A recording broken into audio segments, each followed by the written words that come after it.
오늘은 예수님은 누구신가? 네 번째, 예수님은 생명의 떡이시다. 이런 제목으로 말씀 가운데 은혜를 나누고자 합니다.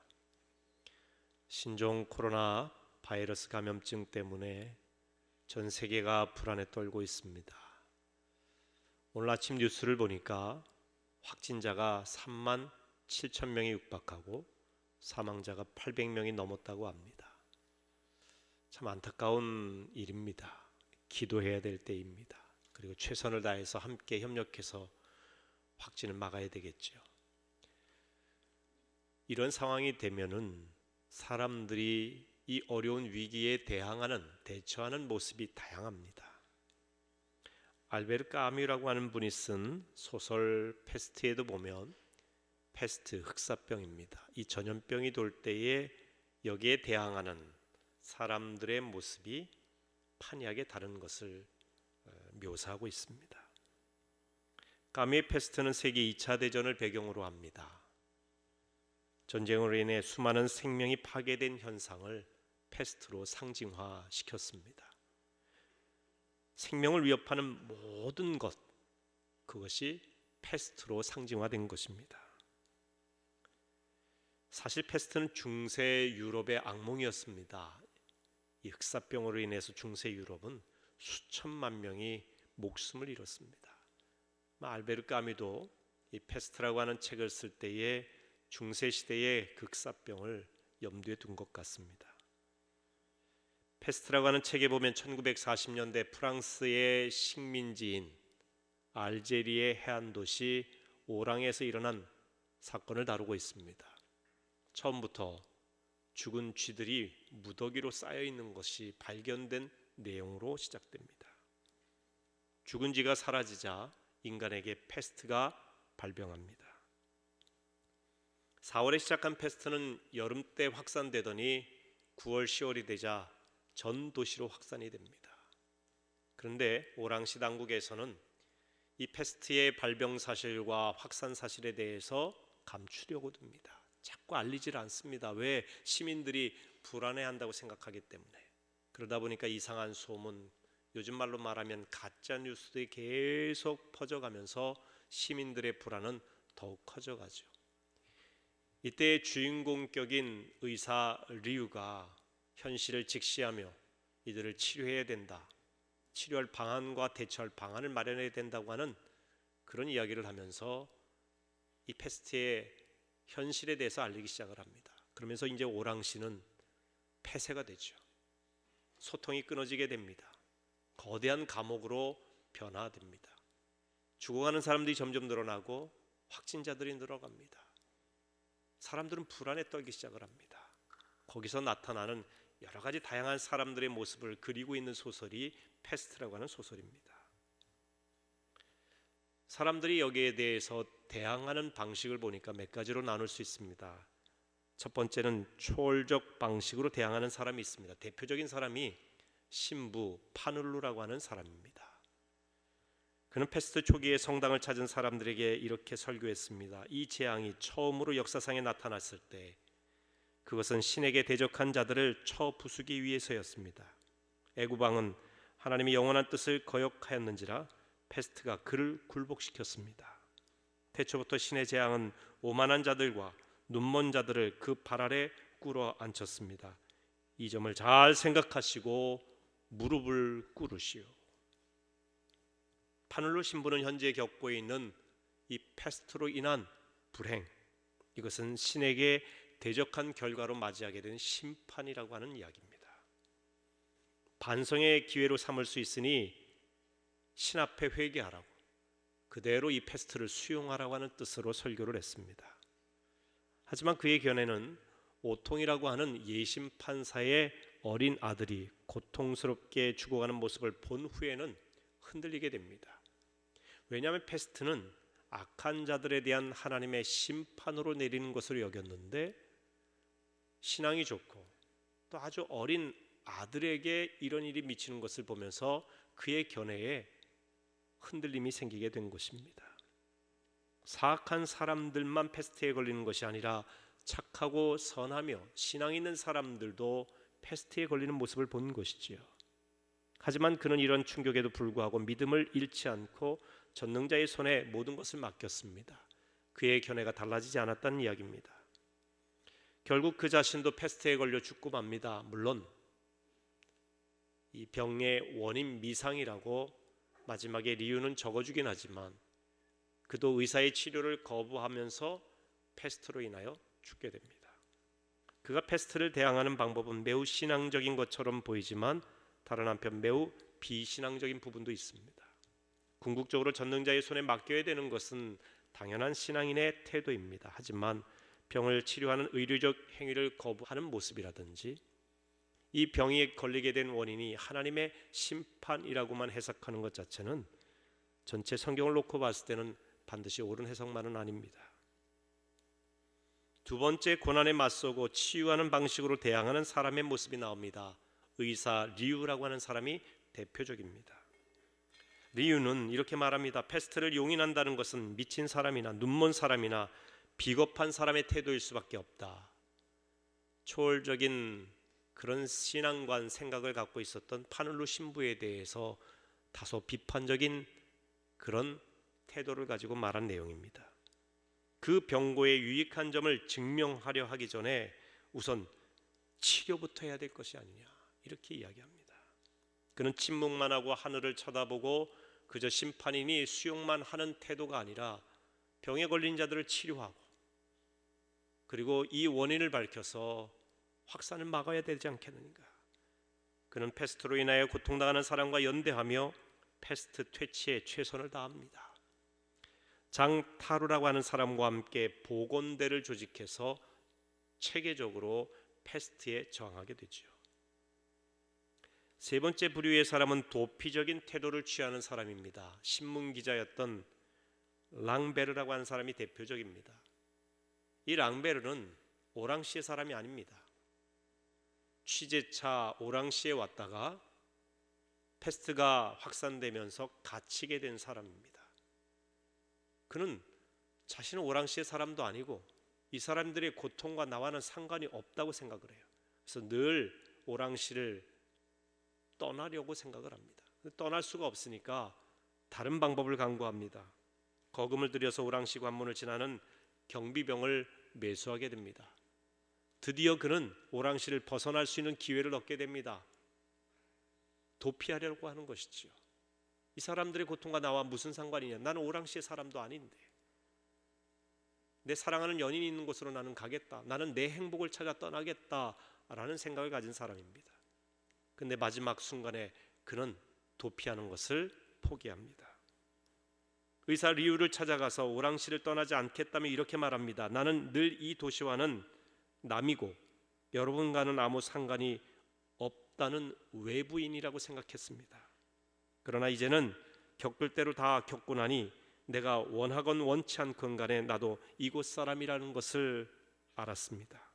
이 사건은 우리 모두에게 관련된 것입니다.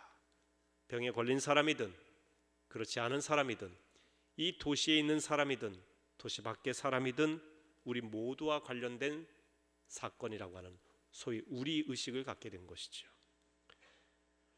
랑베르는 자신이 오랑시의 고통과 상관없는 외부인으로 여겼지만 이제는 이 오랑시에 있으면서 이들의 고통을 보면서 이 오랑시의 내부인으로 깨닫게 된 것입니다. 고통받는 이웃이 있음을 알면서도 자신만의 행복을 찾아서 떠나는 것은 결코 옳지 않다고 생각을 하는 것입니다. 그는 도피적인 자세를 버리고 보건대에 합류해서 오랑시의 패스트를 치유하며 몰아내는 일에 협력하게 됩니다. 네 번째 부류의 사람은 이 위기를 자기 유익의 기회로 노리는 사람의 모습입니다. 코타르라고 하는 사람이 대표적입니다. 이 사람은 패스트가 만연되기 전에 죄를 짓고 경찰의 조사를 받고 있던 중이었습니다. 근데 그 죄가 얼마나 컸던지 죄 명에 대해서 나오지는 않지만 차라리 죽는 게 낫겠다 생각해서 자살 시도까지 했던 사람입니다. 물론 죽지는 않았죠. 그럴 정도로 그는 큰 죄를 지은 인물입니다. 그의 죄가 다 드러나게 되면 그는 꼼짝없이 죽은 목숨이 될 것입니다. 그런데 경찰들이 그를 조사하던 와중에 패스트가 점점 확산되어 갔다라고 하는 소식이 들리면서 경찰들이 모두 거기에 투입이 되게 되는 것입니다. 그러면서 조사가 미뤄지게 되는 거예요. 그의 죄를 다 밝히지는 못한 상태입니다. 그러자 이 코타르는 패스트가 자신에게는 횡재라고 생각을 한 것이죠. 패스트가 그치지 않고 종결되지 않고 계속 확산되었으면 좋겠다는 생각을 갖게 됩니다. 왜? 내 죄가 드러나지 않으니까. 패스트로 인해서 내게 찾아온 유익이 있으니까. 고약한 생각을 가진 것이지요. 이런 사람이 있다는 것입니다. 소설의 마지막 부분에 늙은 의사 카스텔이 개발한 혈청이 효과를 보이기 시작합니다. 소위 백신이 발견된 것입니다. 회복되는 확진자가 늘어나고 오랑시에는 드디어 이 패스트가 물러나고 기쁨이 찾아옵니다. 사람들은 환호합니다. 그때의 류는 또다시 사람들에게 경고하는 이야기를 하게 됩니다. 마지막 부분에 오늘 우리에게 주는 리유의 교훈이 있습니다. 이런 내용입니다. 그는 기쁨에 들떠있는 군중이 모르고 있는 사실, 즉 패스트균은 결코 죽거나 소멸되지 않으며 그 균은 수십 년간 옷가지들 속에서 잠자고 있을 수 있고 방이나 지하실이나 트렁크나 손수건이나 낡은 서류 같은 것들 속에서 꾸준히 살아남아 있다가 아마 언젠가는 인간들에게 불행과 교훈을 가져다 주기 위해서 또다시 저 쥐들을 흔들어 깨워가지고 어느 행복한 도시로 그것들을 몰아넣어 거기서 죽게 할 날이 온다는 것을 그는 알고 있었다. 섬뜩할 정도로 예리한 예측입니다. 1940년대에 일어난 일이지만 거기서 끝나지 않고 언젠가는 이 패스트균과 같은 전염병이 어딘가 숨어 들어가 있다가 또 다른 생명체의 짐승들과 결합하면서 그것이 사람들에게 전염병을 옮기게 되는 그런 날이 또 올 것이다 라고 하는 것을 경고하며 예고한 것입니다. 오늘 우리가 신종 코로나 바이러스 감염증에 의해서 이 어려움을 당하면서 이 까미의 패스트라고 하는 소설이 마치 예언서처럼 들리지 않습니까? 요즘 이 코로나 바이러스가 확산되면서 사람들이 여기에 대항하고 대비하는 모습이 다양합니다. 위기를 자신의 경제적인 이득의 기회로 여기는 사람이 있습니다. 그래서 마스크를 비롯한 방역 물품들을 사재기하죠. 비싸게 팝니다. 이 위기, 어려울 때, 고난의 때에 그것을 이용해서 경제적인 이득을 취하는 이들은 지독한 이기주의자들입니다. 두 번째는 사실을 부풀리고 확진자들을 혐오하는 이들이 있습니다.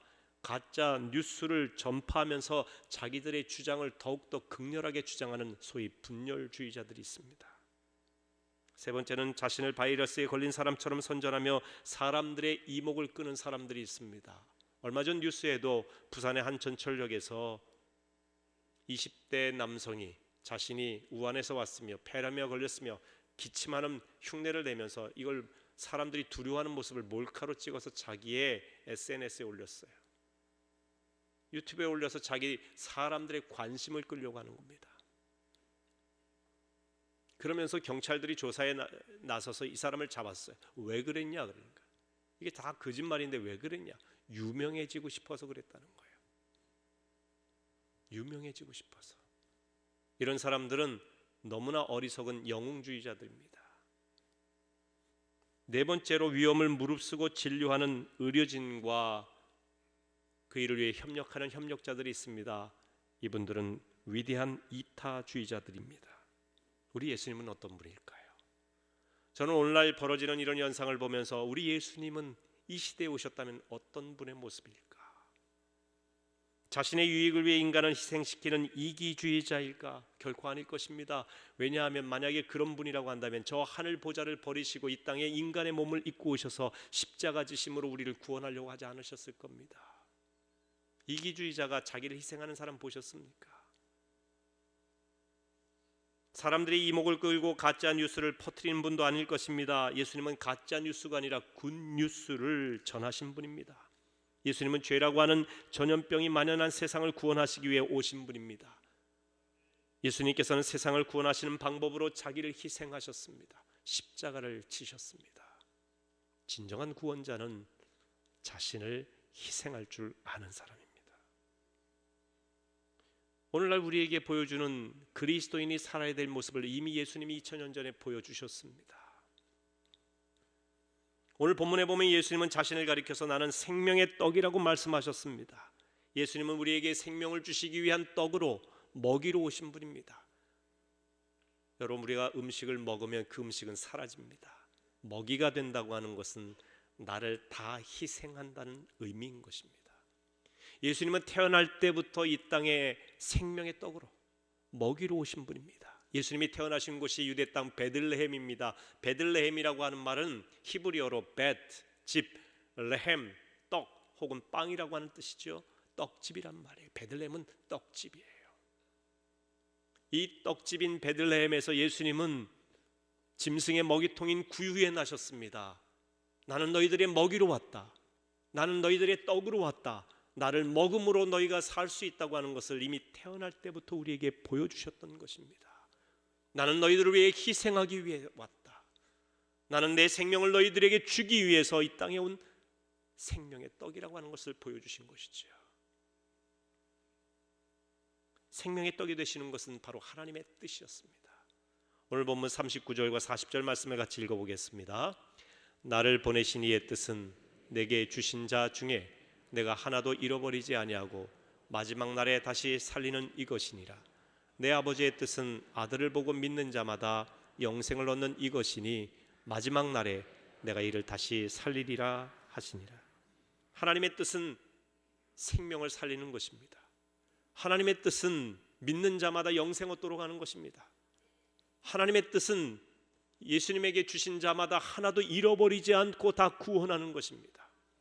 디모데전서 2장 4절에도 이렇게 말씀하고 있습니다. 하나님은 모든 사람이 구원을 받으며 진리를 아는 데 이르기를 원하시느니라.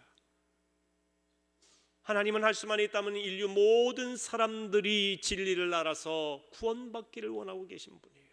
생명을 살리기를 원하시는 분입니다. 그 생명 살림을 위해서 예수님께서 친히 떡이 되셨습니다. 희생 제물이 되신 겁니다. 먹이가 되신 겁니다. 나를 먹음으로 너희가 살라고 하는 것입니다. 예수님은 하나님의 뜻을 이루시기 위해 친히 생명의 떡이 되시고 자신을 희생하신 그런 분입니다.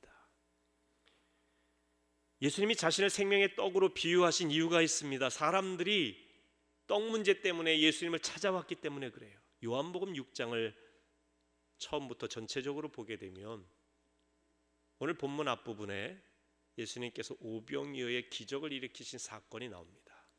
예수님께서 빈들에서 말씀을 전하시고 병자들을 치유하셨습니다. 오랜 시간 그렇게 하셨어요. 며칠을 그렇게 하셨는지 모릅니다. 그러다 보니까 그 빈들에 모인 사람들이 예수님의 말씀을 듣다가 병자들 치유하시는 걸 보는 가운데 먹지를 못했어요. 예수님 이것을 불쌍히 여기셨습니다. 예수님은 먹지 못하고 가난하고 굶주린 이들에 대해서 긍휼히 여기는 마음이 있습니다. 그래서 제자들에게 이들을 먹여야겠다. 너희가 좀 먹을 것을 구해오라. 그러자 빌립이라고 하는 제자가 이들을 다 먹이려면 200데나리온은 필요합니다. 1데나리온은 노동자 하루의 품삯이에요. 노동자 하루 품삯을 오늘날로 10만 원 정도로 만약에 계산한다면 2천만 원이나 되는 큰 돈입니다. 광야에 모여 있었던 사람들 중에 남자 장정만 5천 명입니다. 주석가들에 의하면 여자와 아이들까지 다 합치면 2만 명 가까이 됐을 거라는 거죠. 이들을 먹이려면 엄청난 돈이 필요합니다. 계산한 것입니다. 그때 안드레라고 하는 제자가 보리떡 5개와 물고기 2마리 도시락을 싸온 소년의 도시락을 예수님께 갖다 드립니다. 그러자 예수님께서는 귀하게 보시고 하늘을 우러러 축사하시죠. 그리고 그것을 제자들에게 주시면서 사람들에게 나눠주라는 거예요. 여러분, 물고기 2마리와 떡 5덩이로 어떻게 5천 명을 먹입니까? 말도 안 되는 일 아닙니까? 그런데 제자들은 예수님 말씀에 순종해서 나누기 시작하자 기적이 일어났죠. 5천 명이 먹었어요. 아니 2만 명이 먹었습니다. 12광줄이나 남았어요. 나눔은 남음입니다. 이 기적을 경험하고 난 사람들의 마음속에 어떤 마음이 생겼느냐? 아하, 예수님이 임금이 되면 먹는 문제는 해결이 된다. 예수님이 이스라엘의 임금이 되면 저 로마의 정부도 물러가게 할 수 있고 경제 문제 해결하고 우리 잘 살 수 있겠구나. 그래서 예수님을 임금 삼으려고 예수님을 찾아온 거예요. 그러자 예수님께서 이들에게 뭐라고 말씀하시느냐? 너희가 나를 찾는 것은 표적을 본 까닭이 아니요 떡을 먹고 배부른 까닭이로다. 요한복음에서 이 표적, 영어로 사인이라고 하는 말은 예수님이 누구신가를 보여주는 기적을 말합니다. 특별히 요한복음에서는 표적이라는 표현을 사용했습니다. 사람들은 오병이어 기적을 통해 예수를 본 것이 아니라 떡을 봤습니다. 그 표적을 바라보며 예수가 누구신지를 깨달은 것이 아니라 떡을 바라봤고 떡 때문에 먹고 배부르니까 이 경제 문제가 해결되니까 이 사람 그저 임금 삼으면 우리 문제가 해결되겠구나, 떡의 문제가 해결되겠구나 라고 생각하는 것입니다. 떡만 보는 그들을 향해 예수님께서는 내가 바로 생명의 떡이라고 말씀하신 겁니다. 특히 자신은 하늘에서 내려온 떡이라고 말씀하셨어요. 본문 32절 33절을 읽습니다. 예수께서 이르시되 내가 진실로 진실로 너희에게 이르노니 모세가 너희에게 하늘로부터 떡을 준 것이 아니라 내 아버지께서 너희에게 하늘로부터 참떡을 주시나니 하나님의 떡은 하늘에서 내려 세상에 생명을 주는 것이니라. 이 모세가 준 떡, 그것은 하나님이 준 것이다 말씀하셨는데 모세가 준 떡은 바로 만나를 이야기합니다. 이스라엘 백성들이 애굽에서 430년 노예 생활을 하다가 모세라고 하는 지도자를 통해서 가나안 땅으로 출애굽하게 됩니다. 40년 광야 생활을 하죠. 광야에서 뭘 먹을 수 있을까요? 농사를 지을 수 있겠습니까? 가축을 기를 수 있었겠습니까? 전적으로 하나님의 은혜로 먹고 살았던 거예요. 근데 하나님께서 주신 매일의 양식이 무엇이냐? 만나예요. 영어로 What is this? 이게 뭐야? 가 만나예요. 꿀과 밀가루를 섞어서 아주 달콤한 떡이 바로 만나라고 하는 것입니다. 그런데 이건 모세가 준 것이 아니라고 하는 겁니다. 하나님께서 하늘로부터 내려주신 떡이 만나였습니다. 마찬가지로 지금도 하나님께서 너에게 하늘로부터 내려온 떡이 있으니 바로 그 떡이 예수 그리스도라고 하는 사실을 말씀하고 있는 것입니다. 여기서 여러분 아셔야 될 초점이 무엇이냐면요, 우리가 떡이 무척 중요하지만 떡보다 더 중요한 것은 떡을 제공하시는 하나님이시라는 이야기예요. 우리가 소유한 소유가 중요하지만 이 소유를 소유케 하신 그분이 더 본질이라고 하는 것이죠. 더 근원이죠. 이건 당연한 이야기예요. 어쩌면 상식적인 이야기입니다. 생명의 근원은 땅에서 오는 것이 아니라 하늘입니다. 모든 좋은 것은 하늘로부터 온다고 야고보서 1장 17절에 말씀하고 있습니다. 우리가 생명을 얻고 유지하고 영생하는 것은 우리 노력으로 얻는 것이 아니라 위로부터 주어지는 것입니다. 은혜가 없이는 가능하지 않습니다. 그래서 하나님의 떡은 하늘에서 내려 세상에 생명을 주는 것이다 라고 말씀하고 있습니다. 예수님은 떡을 구하며 자신을 추종하는 자들에게 영생하도록 하는 그 생명의 양식을 위해서 일하라 말씀하셨습니다. 하늘에서 내린 떡만이 생명을 줄 수 있다 말씀하신 것이죠. 이 하늘에서 내려온 떡이 바로 예수 그리스도입니다. 예수님만이 진정한 생명을 주는 생명의 떡이라고 하는 말씀입니다. 예수님이 진정한 생명의 떡이라고 해서 우리가 일상적으로 살아갈 때 필요한 이 먹거리 떡이 중요하지 않다는 이야기가 결코 아닙니다. 여러분, 먹는 거는 무척 중요합니다. 왜? 사람이 먹어야 살지 않습니까?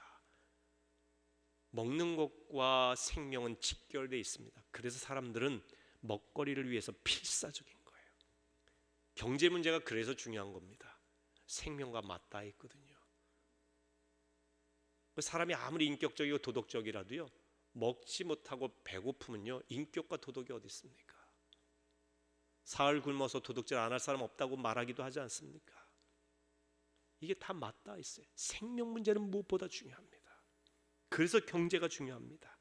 여러분, 아무리 훌륭하고 인격적으로 훌륭하고 지식이 많고 통찰력이 있고 똑똑하고 관계도 잘해도요, 지도자가 백성들을 먹여 살리지 못하면 나쁜 지도자가 됩니다. 그래서 저 사람 말도 함부로 하고 저 사람 인품이 별 볼 일 없어, 문제가 좀 많아, 근데 저 사람이 지도자 되면서 백성들이 먹고 살아. 그러면요, 그 사람 단박에 좋은 지도자 돼요. 그러니까 먹이는 문제가 그만큼 중요하다는 거예요. 그것이 다 옳다는 얘기가 아니라 경제, 먹는 문제가 굉장히 중요합니다. 아니, 절대적으로 중요합니다. 예수님도 오늘날 우리에게 일용할 양식을 달라고 기도하라고 가르쳐 주셨습니다. 주님은 우리의 영혼육이 주님 오시는 그날까지 온전히 보존되기를 원하시는 분이에요. 우리가 신앙생활하면서 우리의 영만 중요하다고 생각하는 것은요, 이원론적인 영지주의자들의 이야기예요. 육도 중요합니다. 먹고 사는 것 중요합니다. 여러분의 몸의 건강을 위해서 관리하는 건 매우 중요한 일이에요. 영혼을 위해서 우리가 기도하고 말씀 보아야 됩니다. 아울러서 우리의 육을 위해서 운동하고 먹는 것을 절제하며 지혜롭게 가려 먹을 줄 알고 건강한 환경을 만드는 것은 매우 중요한 일입니다. 영혼 육을 위해서 우리가 힘써야 돼요. 이것이 주님이 우리에게 주신 소마라고 하는 몸이에요.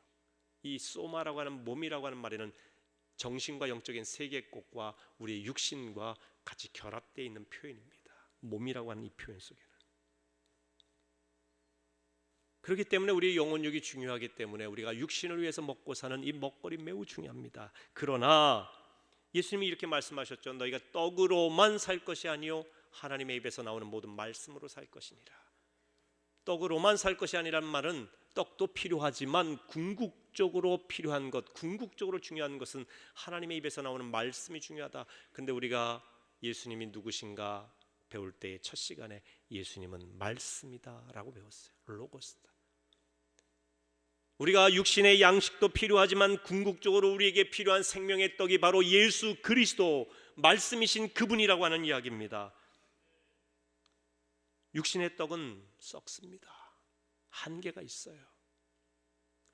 언젠간 사라진다는 이야기입니다. 우리가 그렇게 중요하게 여기는 경제, 물질, 재산, 재물 너무나 중요해서 목숨까지 걸 정도로 중요하게 여기는 이 모든 것들은 언젠간 다 낡고 썩고 사라질 것들이에요. 아니, 그것이 썩기 전에 우리가 세상을 떠나면 그것이 우리와 상관없는 물질이 됩니다. 사람이 죽은 뒤에 있게 되는 수위에는 주머니가 없어요. 아무것도 못 가지고 가신다는 이야기예요.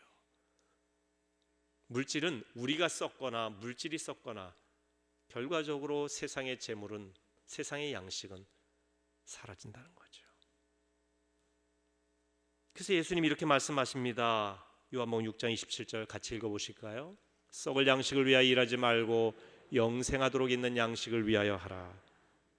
사도 바울도 세상 사람들은 썩을 월계관을 얻기 위해서 열심히 달리지만 우리 믿음의 사람들은 썩지 않을 것을 위해서 달려야 된다. 그렇게 이야기했던 것입니다. 여러분, 무엇을 위해서 그렇게 열심히 일하십니까? 우리가 혹시 열심을 내는 것이 썩을 양식만을 위해서 열심을 내는 것은 아닐까요? 썩지 않을 양식이 뭡니까? 그것은 바로 생명의 양식, 생명의 떡이신 예수 그리스도이십니다. 예수님은 내게 오는 자는 결코 줄이지 아니하고 나를 믿는 자는 영원히 목마르지 아니하리라 말씀하셨어요. 세상의 떡은 썩습니다. 그래서 다시 배고프고 다시 목마릅니다. 사람들은 이 떡 때문에 싸우고 분쟁합니다. 죽이기도 합니다. 먹어도 채워지지가 않습니다. 마셔도 해갈이 되질 않습니다. 수가성 우물가의 사마리아 여인에게 예수님 말씀하시지 않습니까? 이 물을 마시는 자마다 다시 목마르려니와. 세상의 양식 물은 다시 목마릅니다. 그런데 그 뒤에 뭐라고 하시느냐? 내가 주는 물을 마시는 자는 영원히 목마르지 아니하리니. 왜? 내가 주는 물은 곧 나를 너에게 준다. 예수님이 영생수라는 말씀이에요. 예수님이 곧 생명의 떡입니다. 그래서 예수 있는 자는 영원히 삽니다. 아멘. 예수 있는 사람, 생명의 떡이신 예수를 믿는 사람은 영원히 썩지 않을 양식을 품고 있기 때문에 세상의 육의 양식 때문에 흔들리지 않아요. 여러분, 썩을 양식을 구하다 보면요, 이 썩을 양식에 우리가 매어서 살면, 이것이 우리에게 충족되지 않으면 예수님 온데간데 없어요. 예를 들어서 교회에 와서 신앙생활하는 목적이 예수님에게 가 있지 않고 예수님이 주신 그 무엇에 가 있을 때 그 무엇이 이루어지지 않으면 예수님 떠납니다. 예를 들면 교회 왔는데 교회 오면 병이 치유된다고 사람들이 이야기를 듣고 왔어요. 예수님 시대도 그랬죠. 수많은 병자들이 예수님께 왔지 않습니까? 그들의 목적은 병을 치료하는 거예요. 그래서 병이 치료됐어요. 병이 치료가 되니까 와, 그 순간 예수님 대단한 분이지만 병이 치유된 사람이 예수의 제자가 되었는가? 만약에 치유가 되지 않았다고 생각을 해보세요. 아, 이거 거짓말쟁이고 거짓 선지자구나, 능력이 없네, 떠날 겁니다. 치유되어도 자기의 목적이 달성되었으니까 떠나는 것이고, 치유되지 않으면 거짓말쟁이라 생각하며 떠나는 것입니다. 물질을 예를 들어볼까요? 너무 어렵고 힘들어, 예수 믿으면 잘 산대. 그래서 예수님께 열심히 기도합니다. 열심히 신앙생활합니다. 물질을 얻기 위해서 얻었어요. 그렇게 물질을 얻고 풍성해지면 잘 믿을까요? 그 물질 버느라 정신이 없습니다. 물질을 쓰기 위해서 여행 가고 정신이 없어요. 만약에 그것이 이루어지지 않았다 그러면 아무리 기도해도 내 물질도 채워주지 못하는 신은 능력 없는 신이라고 여기면서 주님 또 등 돌리고 떠날 거 아닙니까? 이스라엘 백성들이 그랬어요. 그 썩을 양식을 바라보면, 썩을 재물을 바라보면, 세상 것만을 바라보고 주님 앞에 나오는 사람은 표적 예수님을 바라보는 것이 아니라 먹고 배부른 까닭으로만 주님 앞에 오는 사람들은 언젠간 또 떠난다는 이야기입니다. 참 신앙이 아니죠. 여러분은 예수를 보고 예수를 믿으십니까? 예수가 주신 그 무엇을 보고 예수를 믿으십니까? 본질이 예수입니다. 여기는 아멘을 하셔야 됩니다. 예수가 생명의 떡이에요. 예수가 주신 떡이 아니라 예수가 생명의 떡이라는 이야기입니다. 우리는 예수를 믿는 겁니다. 다 떠나도, 다 잃어버려도, 아무것도 성취하지 못해도 예수님 한 분으로 만족하며 감사하는 것이 참 신앙입니다. 내 생각과 뜻을 이루지 못한다고, 나의 염원과 기대가 이루어지지 않는다고, 떡이 채워지지 않는다고 등 돌리면 마치 십자가 지실 때 달아났던 제자들 아니겠습니까? 여러분, 요즘 사람들은 내가, 우리 가족이 전염병에 걸리지 않을까, 확진자가 되지 않을까 두려워합니다. 얼마나 위생에 신경 쓰며 힘쓰는지 몰라요. 필요합니다. 교회에서도 그래서 방역도 하고요, 세정제도 갖다 놓고 마스크도 쓰도록 권고하기도 하고요, 그리고 여러 가지 활동을 또 자제하기도 합니다. 그런데 여러분, 신종 코로나 바이러스보다 더 무서운 전염병이 있는 걸 아십니까? 죄라고 하는 전염병입니다.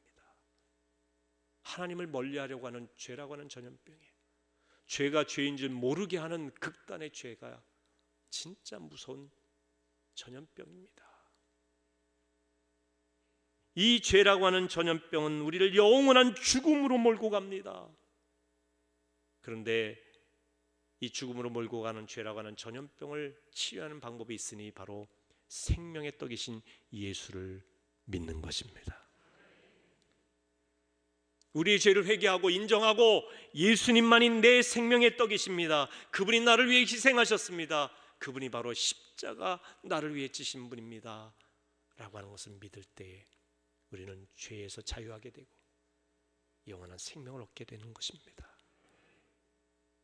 여러분, 이러한 때에 우리는 분열주의자나 이기주의자나 어리석은 영주의자가 되면 안 됩니다. 예수님이 우리를 위해 희생하신 것처럼 이 어려울 때에 우리는 어려운 이웃을 위해서 기도하며 도우며 협력해야 됩니다. 마치 중국 사람 우한시에 있는 사람들을 그들 자체가 바이러스인 양 왜곡된 시선을 보내면 안 됩니다. 긍휼히 여겨야 됩니다. 거기에도 그리스도인이 있습니다. 거기에도 하나님의 백성들이 있습니다. 거기도 하나님이 사랑하는 사람들이 있습니다. 마치 요나가 니느웨 성을 원수처럼 여기며 그들이 회개할 수 있도록 하나님이 외치라고 하는데도 민족적인 감정 때문에 외치지 않고 있을 때 박농쿨을 통해서 교훈하지 않습니까? 박넝쿨이 있으니까 요나가 좋아하다가 햇빛을 가려주니까 그것이 말라서 햇빛이 쨍쨍 쬐니까 차라리 죽여달라고 하면서 불평할 때에 너는 이 박넝쿨 하나도 소중히 여기면서 저 니느웨에 있는 수십만 수백만의 생명은 왜 소중히 여기지 않느냐. 근데 그 니느웨에 있는 성 안에 있는 백성들은 이스라엘 백성들, 선민들이 아닙니다. 이방 백성들이에요. 그런데 하나님은 그 생명을 귀하게 여기신다는 거죠. 우리는 긍휼히 여기는 마음으로 고통당하는 이들을 위해 기도해야 됩니다. 중국 땅을 위해서 기도하셔야 됩니다. 우한시에 있는 분들이 얼마나 고통 가운데 있고 외롭고 물건이 제대로 유통이 되지 않고 죽음에 대한 위협으로 얼마나 불안에 휩싸여 있겠습니까? 만약에 여러분의 가족이 그랬다고 생각해 보세요. 아니 여러분 자신이 그랬다고 생각해 보세요. 얼마나 고통스러울까? 기도할 때입니다. 협력할 때입니다. 이 어려울 때를 함께 극복하기 위해서 거룩한 이타주의자의 모습이 필요할 때입니다. 사재기 하지 마세요. 나만 살겠다고 이기주의적으로 살지 마세요. 함께 살아야 되고 이 모든 것에 만왕의 왕이신 우리 하나님 앞에 겸손히 엎드려 주님께 기도하며 병든 자들의 치유와 확산의 방지를 위해서 간절히 하나님 앞에 기도해야 될 것입니다. 우리 시간 함께 기도하십시다.